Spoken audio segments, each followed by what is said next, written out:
Thanks for tuning in. I'd like to welcome you back to my channel. Once again, my name's Noxz, and today we're going to be going over Kazumi and how to defend better against her. I'm not going to go too in depth in the character. Instead, I'm just going to show you key things you need to know in order to keep Kazumi from just getting away with doing whatever she wants. So we're kind of going to start out here today with her poke game. Alright, so getting into her poke game, she has down forward 1. Down forward 1 is a really good tool. You'll see Kazumi players use it a lot. It's -3 on block and +6 on hit. So if you get hit by that and you push a button, she's just going to keep the pressure going. You'll see a lot of Kazumi players who like to do down forward 1 into 1-1 to kind of keep the pressure going. That actually doesn't work. You can jab between those two. Just keep in mind that down forward 1 does have a second part, down forward 1-2. And if she finishes that and you push a button and you think she's going to jab and she decides to finish it, you're going to get hit. Down forward 1-2 is delayable like you saw there. It is -13 on block, but it does leave you in full crouch, so unless you play Josie or Kazuya, either of those two characters can launch Punisher. Other than that, you just get something generic like a Rising 4. Also, she has 2-1. 2-1's +7 on hit and only -5 on block, and if you hit a little bit from the left, it'll kind of spin your opponent around like that and put their back towards you. So just keep that in mind as well. She has down forward 4, which is a really good kind of mid-range poke, kind of check you and just keep distance for herself, kind of force you to whiff. So be careful for that. And she has back 2. Back 2 is a tracking move. It also is a screw attack, so if you're trying to step between this pressure and she throws that out, it will catch you. If you happen to jump or something like that, it will cause a screw effect as well. It's a little slow, but just something to keep an eye out for. Again, she has 1-1, which you'll see Kazumi players do a lot, kind of after down forward 1 like that. She has 1-1-2, which is actually her 10-frame Punisher. Unlike Kaihachi though, it doesn't wall splat, but it is -17 on block. So if you happen to punish or block that, you can launch that because it's -17. She has also 1-2-2, which is her other 10-frame Punisher, and that's only -12 on block. So just keep that in mind. That's only -12, but if you happen to catch the 1-1-2, that's -17, and you can launch her for that all day. As far as her Punishers go, she doesn't really have a whole lot. Her best Punisher is up forward 4, which is 15 frames, and it's -13 on block. So you're not getting too much for blocking that, just like any kind of standard hop kick. But that is 15 frames. Other than that, Kazumi can't launch you until you're at -18, and her 18-frame Punisher is down forward 2, which is his Tiger Uppercut. Not really good to be used as a Punisher. It's more designed to be used as a whiff punishing tool. It has a lot of range. Oh wow, just a little bit out of it. But yeah, it has quite a bit of range, so she can whiff punish you with that. So kind of keep an eye out for that when you're playing the spacing game with her. She's just looking for you to push a button so she can throw a down forward 2 out there. But that's -24 on block, so you block that and do whatever you want. And then her while standing 2. Her while standing 2 is also 18 frames, but it's only -12 on block, so it's not very unsafe. But it is, again, really slow. Her other really good wall rising Punisher is 13 frames, and that's her wall rising 1-2. That is natural and it's hit confirmable. Oops. So just keep an eye out for that. It is hit confirmable. It will wall splat. Alright, next we're kind of going to get into her lows here. She doesn't have a very strong low game, in my opinion. No low that she has is going to give her like a full combo, like something like a Lily or a Brian player or something like that.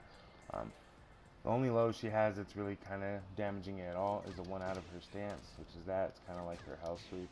Extremely negative, obviously, but she doesn't get full combo. Instead, she'll use it more as a tool to kind of make you want to duck, when really, it's probably better just to eat that versus her other options. Because again, she can't get full combo from it. It does kind of have somewhat of a wall carry effect, and it will break walls. So there's that. But other than that, it's not too scary. Only does 31 damage. And then as far as like her just annoying lows, she has down back 3. Kind of like Shaheen's. Not quite as good, I don't think. But she has down back 3. And then she has down back 4. And then she has down 4. Down 4 is pretty decent because she gets real low to the ground. So, you know, just kind of look out for that when throwing highs at towards the end of a round on a clutch, because it is something she could use to crush a high and kind of steal the round away from you. So just keep an eye out for that. Then she has down 3. Like I said, her low game again is not very strong.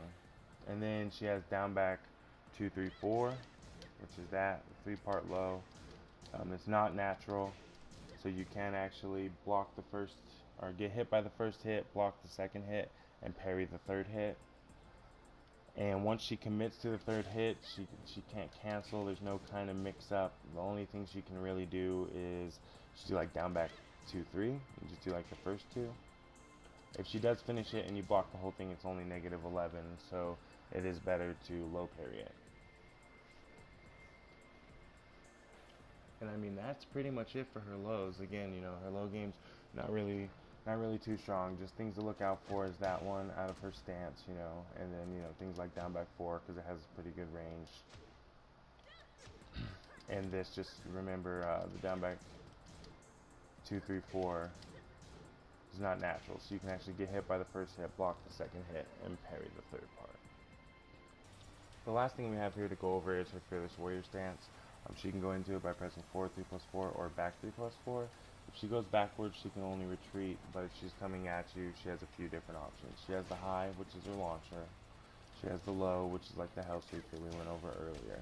She has her mid, which is probably one of her most damaging combo starters, and what Kazumis are really looking out for, you know, wanting you to duck, so keep an eye out for that. And then she has the orbital heal, which will crush lows and give her full combo on counter hit. And she has her 1+2. And 1+2 is actually +2 on block, and she can charge it to make it unblockable. So if you see her charging up, you know, hop kicker, down forward 2, whatever you have, the fastest launcher you can do. But remember, if she hits you with that, that is +2. She also has this grab out of it, really slow, doesn't seem to do a lot of damage, might wall splat. Never really had a Kazumi player do that to me, but that is something she does have out of it. Most all her options out of that, you can actually sidestep to Kazumi's left. So like if she does the uppercut, you can sidestep it to the left just like that. Most of her options. And actually the kick, the orbital,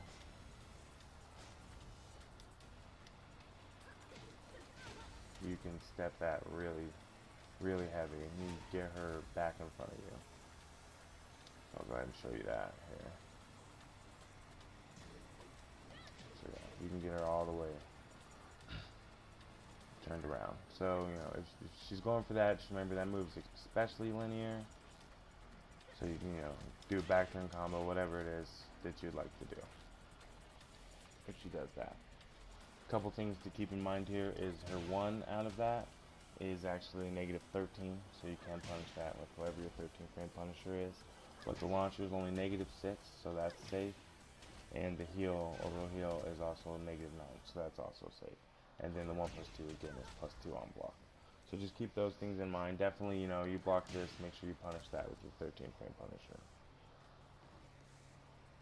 One thing I've learned to deal with this situation is you can actually beat all of this and force Kazumis to become very frustrated with you and kind of take away one of their best tools if you just dick punch. So we'll go ahead and record her best options out of here, and then I'll show you here.